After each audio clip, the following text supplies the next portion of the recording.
Dans la Parashat Vaïgash, au chapitre 45, versets 9 à 11, la Torah nous raconte que Yosef dit à ses frères de proposer à Yaakov de descendre en Égypte afin que Yosef le nourrisse, puisqu'il y avait la famine en terre de Canaan et l'abondance en Égypte. La question s'impose, nous dit le Rav Simcha Zissel Broïdé, pourquoi Yosef avait-il besoin de proposer à son père de descendre en Égypte pour le nourrir? Pourquoi ne lui a-t-il pas plutôt envoyé de la nourriture depuis l'Égypte jusqu'en Canaan? Yaakov avait déjà atteint un certain âge, plus tous les problèmes, les soucis qu'il avait. Pourquoi était-il si important que ce soit Yaakov qui vienne en Égypte et plutôt que Yosef lui envoie de la récolte depuis l'Égypte vers la terre de Canaan?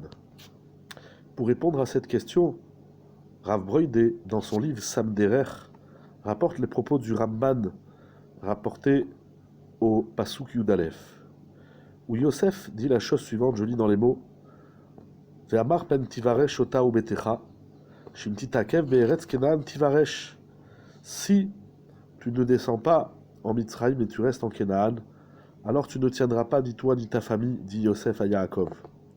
Ki ani lo uchal lishloach lecha l'eretz Kenaan, car moi je n'ai pas la possibilité de t'envoyer de la nourriture en Canaan, lechem rav miginze ameler, puisque tout vient des coffres du roi, qui yarchedou oti, parce qu'il risque de me soupçonner, shani mochrosham lasot li shem otzrot kesef.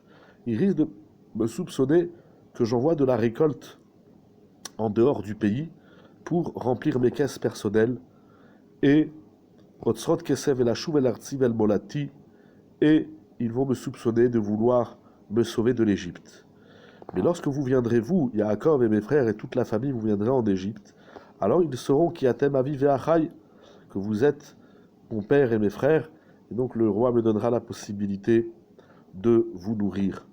Nous voyons, dit Rav Broïdé, ici, encore une fois, la pureté, To'ar nafsho shel Yosef bichol shlemuto, la pureté de Yosef.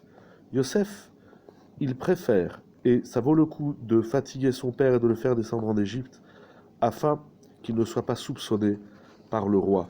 Lorsqu'on a l'argent de la communauté, lorsqu'on a l'argent de tout un pays entre nos mains que nous devons gérer, il y a bien évidemment des jaloux, il y a bien évidemment et malheureusement des gens malhonnêtes qui pensent qu'on triche avec l'argent.